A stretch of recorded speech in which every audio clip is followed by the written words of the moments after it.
ajakan untuk Nasdem bergabung ke Pak Prabowo dan Pak Mahfud. Kalau dari PDIP sendiri bagaimana? Apakah sudah ada dukung yang oleh Pak Jokowi atau seperti apa? Kalau kita lihat berdasarkan catatan kritik yang diberikan oleh para pengamat tokoh-tokoh pro-demokrasi, maka Pak Jokowi ini kan sebagai sosok yang seharusnya bertanggung jawab terhadap kualitas demokrasi itu sendiri.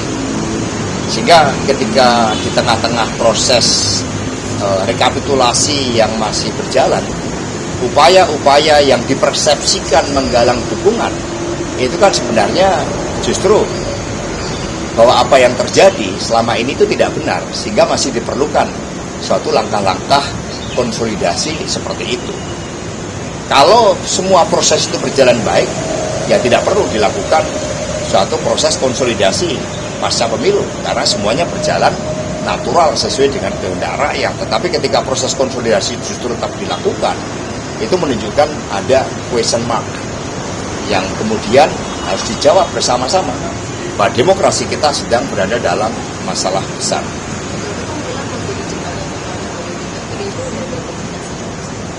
Ya sebenarnya ini pemilu belum selesai, ya masih proses dilakukan rekapitulasi secara berjenjang, dan kita tidak menutup mata bahwa yang disampaikan di dalam dirty votes, kualitas demokrasi kita itu turun ke titik nadir.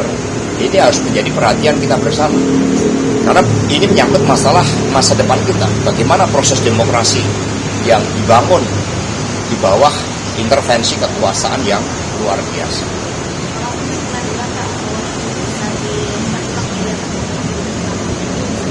Ya, Prof. Mahfud kan berbicara sesuai dengan kompetensi beliau, dan juga secara empiris memang itu terjadi di banyak negara, terjadi juga di dalam pelaksanaan pilkada. Maka tim khusus ini akan terus bekerja dengan leading sektor tim hukum, dan di situ nanti akan banyak hal mengejutkan yang nanti akan disampaikan di dalam proses-proses selanjutnya.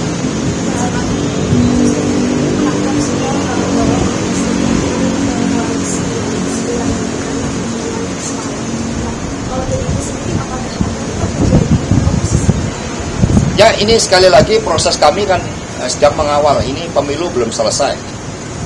Nah, sehingga upaya-upaya konsolidasi yang justru dilakukan ketika pemilu belum selesai, ini memperkuat kecurigaan bahwa ada persoalan terkait dengan pemilu itu. Kalau sudah aman-aman, yakin dukungan rakyat seperti itu, ngapain harus dilakukan suatu langkah-langkah seperti itu? Maka ya kami fokus di situ, sikap politik terkait dengan posisi PD Perjuangan saat ini bersama P3 Perindo Hanura adalah mengawal seluruh proses demokrasi yang harus diselamatkan karena terjadi kecurangan masif. Download Tribun X sekarang, menghadirkan lokal menjadi Indonesia.